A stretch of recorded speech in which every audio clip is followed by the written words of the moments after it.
interesting. You may be wondering why there's pictures of basketball players on the screen right now. So the reason is Big Country, if you ever work with anybody from Vancouver, is this guy in the turquoise outfit. He was our first basketball pick when we had a basketball team in Vancouver. And he was big, slow, old, maybe very friendly. And for me, this is an example of how Canada, or BC forestry and Finnish forestry is a bit different. So Lori Markkinen is 7 feet tall, but can shoot anywhere. Very flexible, fast, moving. And so this is sort of what I see as the new forestry that we need in BC. So for the next 15 minutes, if you remember nothing else, you'll remember maybe Big Country that I spoke about basketball. So just some things that we're doing, some challenges that we experience that I think this kind of conference is very helpful for us to identify partners, interested technologies, things that we can import. Yesterday with Timo, we, I think, drove away half across Finland to look at some different things that would be applicable in BC. So I hope we can do the same. And then just a summary of some things that we have challenges on that Dominic has already mentioned. And we'll just talk about those a bit more. So for context, this is British Columbia. We actually are similar to Finland in that we have roughly 5 million people. That we produce, as Dominic said, 60, 70,000 cubic meters per year, that we have 20 million hectares of forest, but we're also 95 million hectares in total. And just for reference, we have probably 66% of people in the province live right here. And we have one road that goes here, one road that goes here. Really. So there's big challenges in moving wood, which exists everywhere we don't have roads, to places where we do have roads. Roughly 30% is LiDAR covered, but it's all almost individually held, so it's not coordinated, something we're trying to work on. We have probably 8 commercial species, but as Dominic mentioned, probably 15 in total, including hardwoods, which we don't harvest. And the odd thing, again, is that the majority is still probably first harvest. It's never been harvested before. So this is why I get into what I'll talk about. And then 20% of timber is actually on slopes that are very steep. So I think we started it with this morning. Oh, how do I start this? Just click on it. No. Click. There, okay. So I think UC this morning started this off very nicely. So we call this virtual reality forest, but in fact it's really just a way to visualize all the data that we generate already and put it in one place. As humans, I think we're better at identifying or interacting with something visual rather than on a series of different maps. So all we've done here is take satellite, LiDAR, inventory, GIS, photogrammetry, photos, and put it into one system so that we can see everything at once. We can have discussions with contractors, with provincial members, with stakeholders. We can take different views. For example, we call it the cruise ship view on the island. As a cruise ship goes by, what will they see in the forest? That's important to us. As well, if you think about this first harvest issue, is in some places nobody has ever been before. And so we need to identify and think of how we're going to harvest that area before anybody even goes into that area. And we think there's significant savings, optimization opportunities if we can do that. So this is another thing that FP Innovations is a bit new at, but I think finding it very powerful is just to identify through an open process who has technologies that can do what we want it to, and then work directly with that group to produce a system that will have a jump into commercialization very quickly. One of our goals for sort of these jumping projects is to do something different by 75%.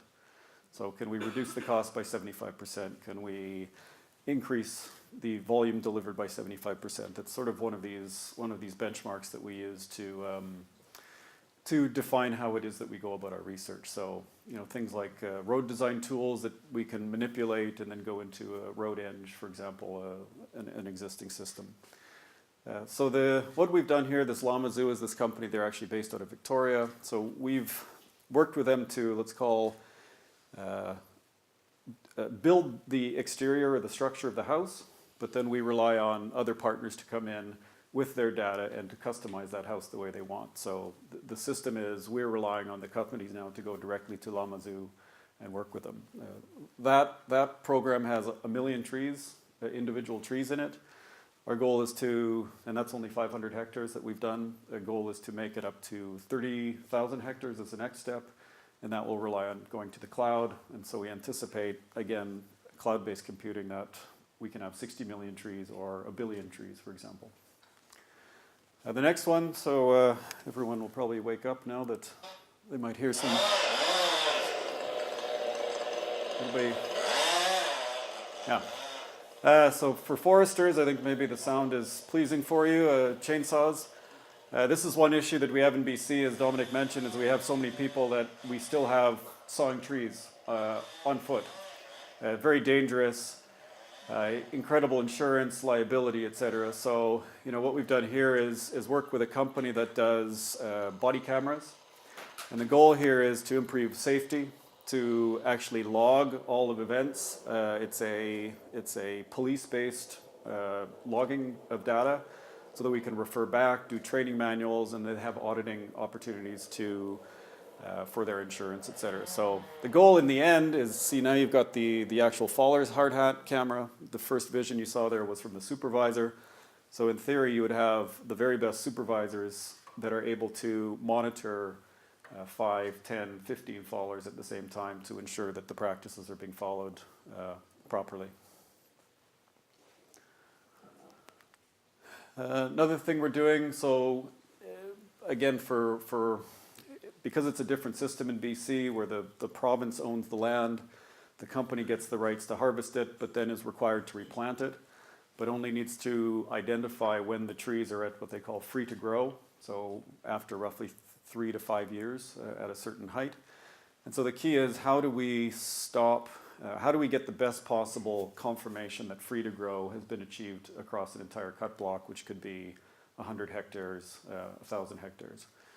So this is a way that we find using, for example, drones, LiDAR, different spectral cameras, we heard about those, to provide that verification back to the government that the site is in a free-growing condition and can be returned back to Crown for management. So this is one I think it's an excellent example of how to take technology that we are working on for research and development purposes and pushing it out faster. We've left this in the hands of a researcher probably too long. It should have gone to an entrepreneur probably 2 years ago to move faster and make a commercial tool from. Now onto the challenges side. So Dominic mentioned wildfires. So this is just in the last couple of years become, say, much more serious. And I think everybody is linking it back to climate change, to pests, which is all probably accurate, but just for the size of the issue, this past year was 1.5 million hectares, the year before 1.3 million hectares. If you think about public safety, value, infrastructure, it's just an enormous problem, and we need to have prevention techniques that are probably about fuel management, through to identification techniques where we understand the fires are initiating and how to reduce their impact, and through to suppression. How do we, when you have a smoke covering, this year was all the way probably 3 provinces over, so it was smoky for 4 provinces worth, probably 3,000 kilometers. How do we see what is happening on the ground so we can react better the following day, when it's daylight, for example, to have people working against those fires? Dominic mentioned connectivity, so I think what we in BC think about in the Nordic countries is you have access to all of your wood all of the time and connectivity. We have access to some of the wood some of the time and often no connectivity. And this has really slowed, I think, a lot of the tools and things that you're now familiar with here that enable supply chain efficiencies to grow. And so one challenge I'll throw to anybody who is from the academic side is, I was asking earlier if there was a case study about, the before connectivity and the now connectivity and how that's altered how we do forestry in the Nordic countries. And I didn't get a good answer back, and I thought it'd be a very interesting area of study just to see just how things have changed probably in the 15 years since this all became much easier. So one of the keys again, or one of the challenges for us is how do you move data from a site that has no cell phone connectivity most efficiently, whether it's packeting through a satellite, whether it's using the trucks moving in and out as mules, as range extenders to cell phone areas. So again, if anybody has proven ideas on this that are cost effective, we'd be more than happy to hear from you. So just the last slide, I think, so I can stay ahead of schedule and we get to the Karhu earlier. So big issues that we're trying to come up with is this sort of early phase pest detection. So I saw that in an earlier presentation, very interesting. And then shelf life prediction. So, as Dominic mentioned earlier, we have these enormous areas that are affected, but can we predict how long or which areas we can allow or leave for 5 years so that we concentrate on the areas where the wood will be available to us or decaying at a faster rate so that we generate some value from them. This post-fire inventory is something that I know our province is struggling with, where after a 1.5 million hectare fire, how do we determine the quality of the timber that's remaining, the site characteristics of it after, was it an intense burn or just a surface burn? And then also on the silviculture of the smaller trees that are growing, is how affected are they and what implications will that have 60, 50 years from now in the rotation? I think it was Vesa who was saying about this kind of easy adoption by industry, government, these handheld tools, user interface, et cetera, is important for us. I think in BC we have probably a lower level of education among our forestry workers, and so the easy to use tools. Everyone's got a smartphone though, everyone's got tablets, they know how to interact with those, so we need tools that work very well there. And then this idea of, I think Jussi actually mentioned it this morning as well, but sort of this idea of real-time forest management. So because we have satellite, plane, drone, ground-based data collection opportunities, how do we find that optimized version of something that we can do frequently with lower accuracy versus something that we do infrequently, maybe at higher cost, that has extreme accuracy but is valid for 10 years, for example. And so, that idea of this blending or stacking is something that we're keenly interested in to produce a best result over the longest period of time we can. And that brings us to the close. So thank you for staying.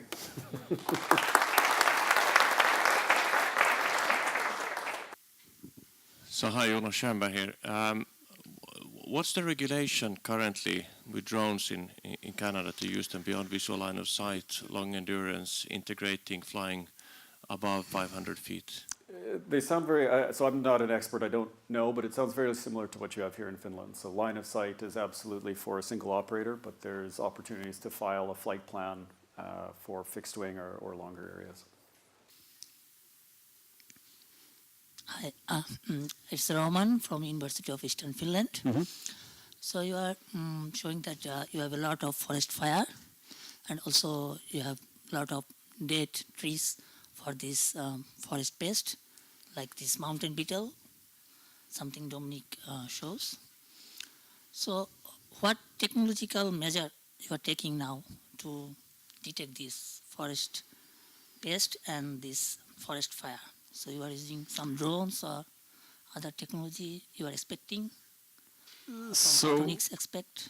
Yeah, so I guess unfortunately we rely very much on optical reference points. So photos flying to some degree satellite, but not much more than that, unfortunately. So you demand more like technology things like this? In my opinion, there must be a better way, a faster way. a more accurate way of doing it than that, yes. Can you go back to the slide with the forest fires? Mm-hmm. Yes. This one? Just a question. Mm-hmm. Who cares? Who suffers the most? Because my experience that we have been working with this issue for about 5 years, Yep. developing solutions. But when you look at the, for example, Canadian market, if the economy suffers, that's nobody. Mm-hmm. If the forest burns, that's owned by nobody, it's the state, so they don't care. So is there anybody who really feels the pain of the forest fire unless your house was burning? It's a great question, and the answer is it depends. So, for example, this past summer we had the month of August almost entirely covered in smoke. So now tourists care, and city people care.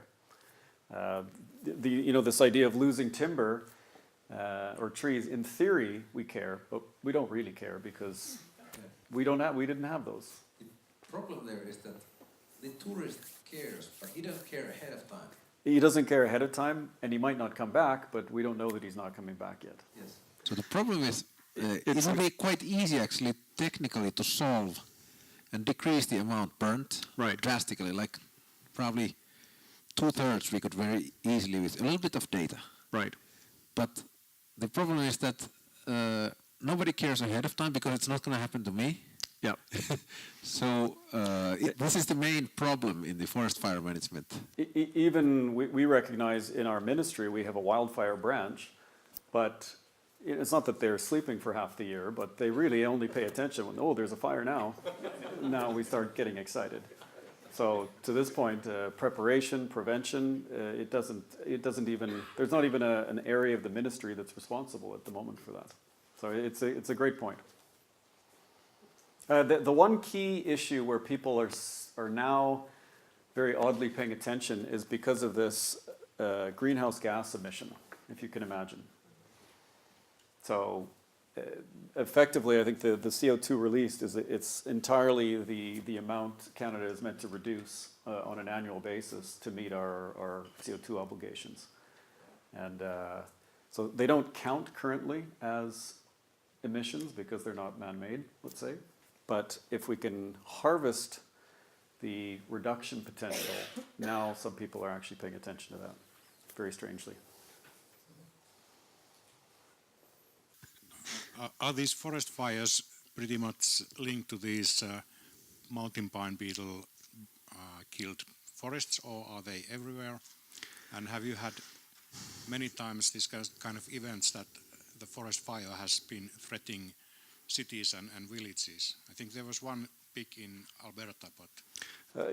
So Fort McMurray there, to 2016, so that's where all the oil production is made. And so that was a huge, everybody was evacuated, a huge economic loss, absolutely. So interesting, I believe our opinion is, and this is again something for photonics or LiDAR spectral imaging to consider, is it's the understory growth or the fuel accumulation under the forest that appears to provide some of the biggest opportunities for it to then get into the crown and then move. And it's something we, I think, pay very little attention to, and we need to find solutions to identify that fuel loading. Because some researchers will say the mountain pine beetle dying has actually reduced the needles, and therefore you don't get this jumping of wildfire as quickly. So,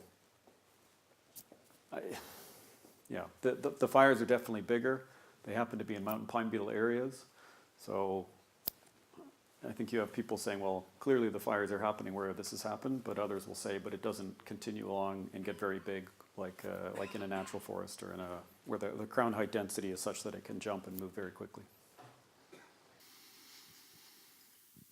Just a comment to Vesa too. I think you're absolutely right. Until Fort McMurray in 2016, I would agree with you that nobody cared.